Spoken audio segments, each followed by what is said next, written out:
நம்ம இன்டெலிஜென்ஸை விட இன்றைக்கி இருக்கிற குழந்தைங்களோட இன்டெலிஜென்ஸ் அதிகம். அதுக்கு காரணம் என்னன்னா over a period of time அது அதிகமாகிட்டே தான் போகுங்கிறாங்க.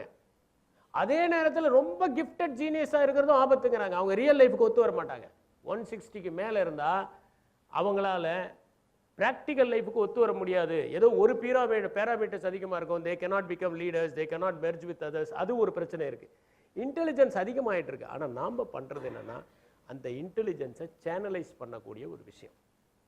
ரெண்டாவது, பேரண்ட்ஸுக்கு சொல்ல வேண்டியிருக்கு, கவலைப்படாது, இந்த உலகத்தில் நிறைய ஆப்பர்ச்சுனிட்டி இருக்குது, எத்தனையோ வகையில் இந்த உலகத்தில் உங்கள் குழந்தைங்க ஷைன் பண்ண முடியும் அப்படின்னு கொஞ்சம் அவங்களுக்கு ஆறுதல் அளிச்சிட்டாலே அவங்க ரொம்ப இதை நினைச்சே கவலைப்பட்டுக்கிட்டு இருக்க மாட்டாங்க. இப்போ என்ன சொல்கிறாங்கன்னா, எலிகளை வச்சு ஒரு சோதனை பண்ணாங்க. எந்த எலிகள்லாம் தன் குட்டிகளை ரொம்ப பேட் பண்ணி ரொம்ப பெட் பண்ணி இது பண்ணதோ ரொம்ப நர்ச்சர் பண்ணதோ அந்த குட்டிங்க ஸ்ட்ரெஸ் இல்லாமல் இருக்கான் வயசானா.